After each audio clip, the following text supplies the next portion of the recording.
एक शख्स घर आया तो उसकी बीवी ने कहा, हमारे गुसल खाने के पास जो दरख्त है उसे कटवा दो।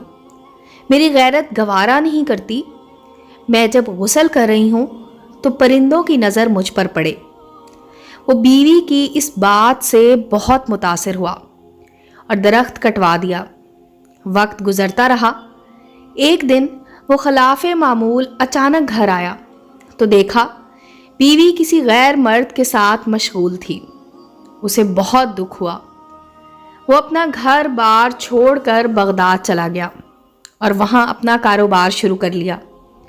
अल्लाह ताला ने कारोबार में खूब बरकत दी और अपने रोज़ अफजूं कारोबार की बदौलत वो बगदाद के सरकर्दा शहरियों में शुमार होने लगा। यहाँ तक कि बगदाद के कोतवाल तक रसाई भी हासिल कर ली। एक दिन कोतवाल के घर चोरी हो गई। पुलिस ने मुजरिम का सुराग लगाने और पकड़ने की बहुत कोशिश की, लेकिन नाकाम रही।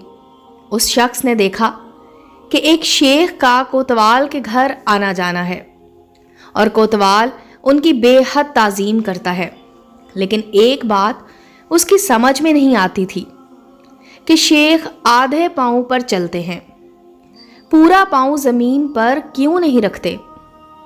उसने किसी से वजह पूछी तो उसे बताया गया कि ये पूरा पाँव ज़मीन पर इसलिए नहीं रखते कि कहीं कीड़े मकोड़े कुचले ना जाएं। वो शख्स फौरन कोतवाल के पास गया और उसे कहा कि जान की अमान हो तो अर्ज़ है कि आपकी चोरी इसी शेख ने की है। तहकीक की गई तो माल मसरूका इसी शेख के घर से बरामद हुआ। कोतवाल ने हैरानी से कहा, हमने तो कभी सोचा भी नहीं था कि ये शेख कभी ऐसा कर सकता है। तुम्हें कैसे मालूम हुआ? उस शख्स ने कहा, मेरे घर में एक दरख्त था जिसने मुझे नसीहत की थी कि जो लोग ज़रूरत से ज़्यादा नेक नज़र आने की कोशिश करते हैं वो अमूमन नेक नहीं होते। ये हकीकत है कि कुछ लोग फेसबुक की हदूद तक बाइखलाक रहते हैं। हकीकी ज़िंदगी में उनके शर से उनके मोहल्लेदार, रिश्तेदार, हत्ता के घर वाले भी पनाह मांगते हैं। ऐसे इखलाक और नेक नामी का क्या फ़ायदा जिससे सिर्फ वही लोग फ़ायदा उठाएं जिनका आपकी प्रैक्टिकल लाइफ से कोई वास्ता ही नहीं। अक्सर ऐसे किरदारों से वास्ता रहता है कि ज़रा सा झगड़ा क्या हुआ वो अपनी कमीनगी पर उतर आते हैं।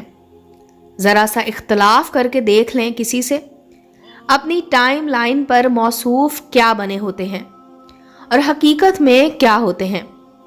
उम्मीद है दोस्तों स्टोरी अच्छी लगी होगी। चैनल को लाइक और सब्सक्राइब करें और बेल आइकॉन का बटन दबाना मत भूलें ताकि हर नए आने वाली स्टोरी का नोटिफिकेशन आपको मिल सके। मिलते हैं अगली स्टोरी के साथ।